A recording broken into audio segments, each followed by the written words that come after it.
Good day all. Welcome to Life Lesson 33. Not so simple. This is a story about a cunning merchant. The cunning merchant visits a village and he thinks that the villagers are very simple and he can trick them. With that assumption, he walks up to the house of a rich man in the village and he goes and praises him. He said, "You're one of the richest men I have seen who is so benevolent, who is so generous. You are a noble soul. You help so many people." The rich man is happy. He shouts and he says, "Wife, please get 10 bags of rice for this man who has come and visited us." The cunning man thinks, "Oh, this is my opportunity. He's a simple man. I can go ahead and try one more trick." He says, "Rich man, you're such a noble soul.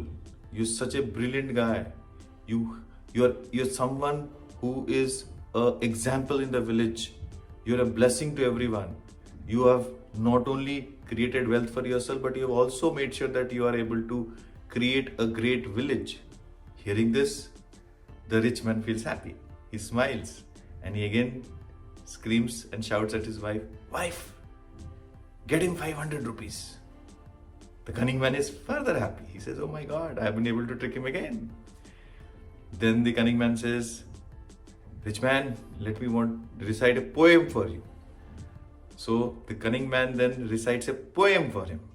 He compares the rich man to the stars, to the moon, to the river, to everything. And then he says, "You're brighter than them and best among the whole universe." The rich man again with a flourish of smile says, "Wife, please get him 2 silk shirts."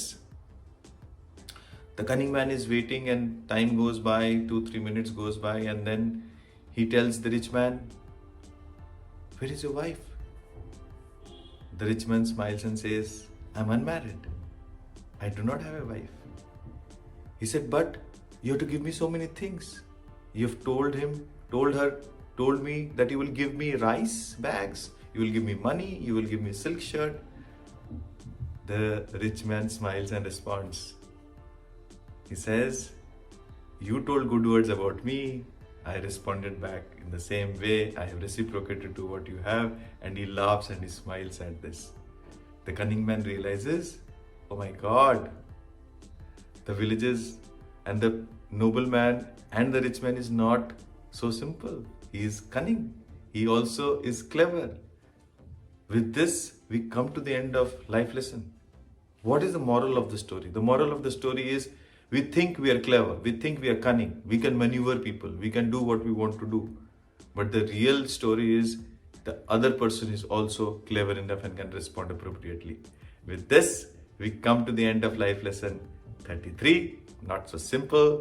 Keep liking, keep watching, keep subscribing, and don't forget to switch on your notifications so that you can get to hear my new episode. With that, take care and bye-bye.